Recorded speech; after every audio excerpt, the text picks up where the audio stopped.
Христос воскресе, навистина воскресе. Нека е за многу години големиот христијански празник Великден.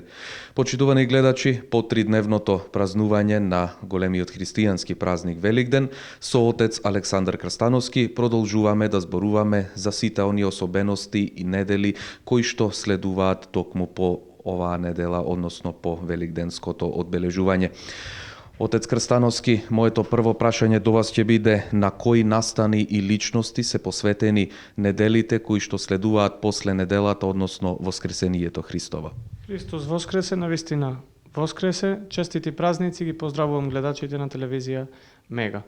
Како што неделите, подготвителните недели пред Великденскиот пост, нели беа посветени на одредени личности или одредени настани кои што носеа некаква порака или некаква поука, или не наведуваа да размислуваме за одредени содржини, исто како што такви беа и неделите од Великденскиот пост, нели секоја недела беше посветена или на одредена личност, или на одреден настан, така и неделите кои што следуваат после големата недела на Воскресението Христово, се посветени на одредени настани или личности од кои влечеме поука и кои не наведуваат да размислуваме околу тематиките кои што ни ги носат, како би се надоградувале во нашиот евангелски живот според заповедите и учењето на Господ Исус Христос. Првата недела, по светлата седмица, нели светлата седмица беше онаа седмица по неделата на Воскресението Христово, светла бидејќи светлината секогаш символизира радост. Првата недела е така наречената Томина недела, недела во која, читајќи го евангелскиот текст, повеќе слушајќи го евангелскиот текст на неделната литургија, ние се запознаваме со собитието и настанот поврзани со апостолот Тома. Неделата која следи по Томина недела е неделата посветена на мироносиците, на оние жени кои што според еврејскиот обичај на третиот ден по распнувањето и смртта на Христос дојдоа да го помачкаат со миро телото на Господ Исус Христос. По неа следува неделата на расслабениот, кога се сеќаваме на оно чудо на расслабениот човек кого што го исцелува Господ Исус Христос, па следува неделата на Самарјанката, која ни го носи евангелскиот расказ, евангелското собитие за разговорот на Христос со Самарјанката на бунарот. Следува неделата на слепиот и повторно се сеќаваме на едно од големите чуда кои што ги изврши Господ Исус Христос на земјата.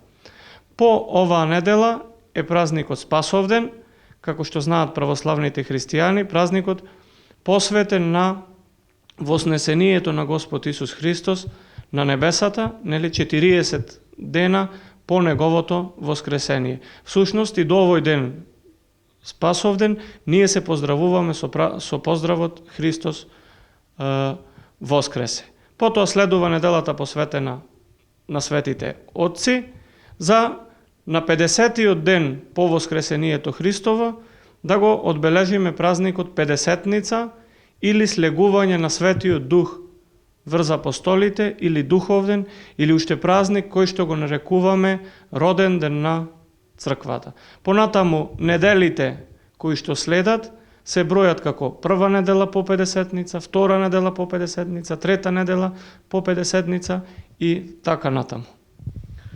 Отец, може ли сега да проговориме нешто повеќе околу значењето на Томина недела? Томина недела, како што кажав, го слушаме на литургијата, неделната литургија, евангелскиот текст за собитието, евангелскиот расказ за случувањата во врска со апостолот Тома. Јас би го парафразирал, би го прераскажал повеќе евангелскиот текст, нели? Откако Господ Исус Христос ќе воскресне и ќе биде виден од страна на жените мироносици, тие таа радосна вест им ја пренесуваат на апостолите, кои што пак исплашени дека и тие ќе бидат прогонувани од страна на еврејските власти седат сокриени во една соба. Најпрво, жените мироносици им ја соопштуваат веста дека Христос воскреснал и дека го виделе воскреснат. Потоа, пак и самиот Христос ќе дојде и ќе им се представи на апостолите во собата во која што ќе бидат собрани со поздравот мир вам, специфичен поздрав помеѓу еврејскиот народ. Меѓутоа, во ова собрание на апостолите ќе недостасува апостолот Тома. Па откако апостолите ќе му соопштат дека го виделе Господа Исуса Христа воскреснат и дека ним им зборувал, Тома нема да поверува, велејќи нема да верувам се додека не ги пипнам раните од клинците, нели, како со кои што Христос беше прикован на крстот, и додека не го оставам својот прст во раната од неговите ребра, односно на местото каде што Христос беше прободен со копје од страна на римскиот војник. После 8 дена Христос повторно доаѓа, им се представува воскреснат на апостолите, меѓутоа сега тука и апостолот Тома.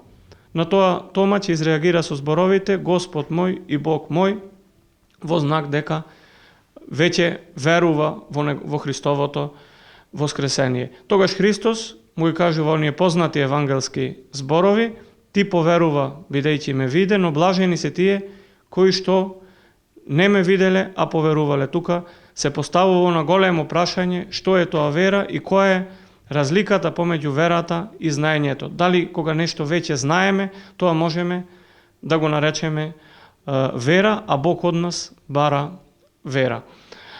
Настанот со Тома, како уште еднаш да ја потврдува вистината за Христовото воскресение. Неверувањето на Тома сушност представува потврда плюс која факт плюс и неговото подоцна уверување, факт плюс кој што треба да ни потврди и да ја подкрепи нашата вера. Значи, една недела после воскресението Христово, чествувајќи ја неделата Томина, ние како уште еднаш да ја потврдуваме во нас верата во воскресението Христово. Може ли сега нешто повеќе и околу задушницата што е после Томина недела? Кое е значењето на задушницата? Задушницата на Томина недела е понеделникот по Томина недела. За жал, ова задушница е малку позната кај нас, а таа е една од 4 задушници во текот на годината, кои што се денови кога особено треба да се подсетуваме за споменот на починатите и да се молиме за спасението на нивните души. Тоа се Митровденската задушница, сабота пред празникот Митровден, потоа задушницата на недела Месопусна, недела пред Прочка, саботата значи пред Месопусна недела, Духовденската задушница, саботата пред Духовден. Гледате, секогаш се празнува во сабота, бидејќи сабота е ден кој црквата го одредила за ден кога ние треба да си спомнеме и да се молиме за починатите, и ова задушница на Томина недела, која пак е во понеделник по Томина недела. За жал, кај нас постои една погрешна пракса помеѓу народот, па наместо на задушницата, денот одреден за молитва за починатите по Томина недела, или денот кога символички ние и на мртвите им ја пренесуваме радосната вест за воскресението Христово, за жал помеѓу нашиот народ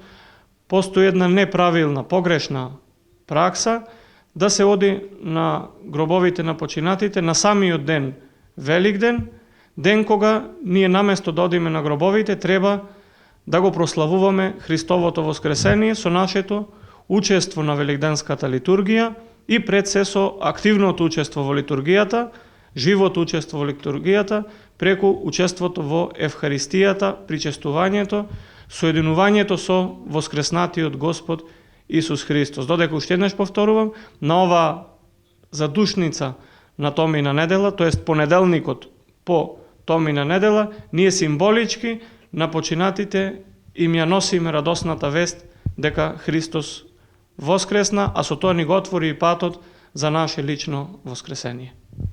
Отец Крстановски, ви благодарам што и ова утро бевте заедно со нашите гледачи во рамки на утринската програма на Мега телевизија.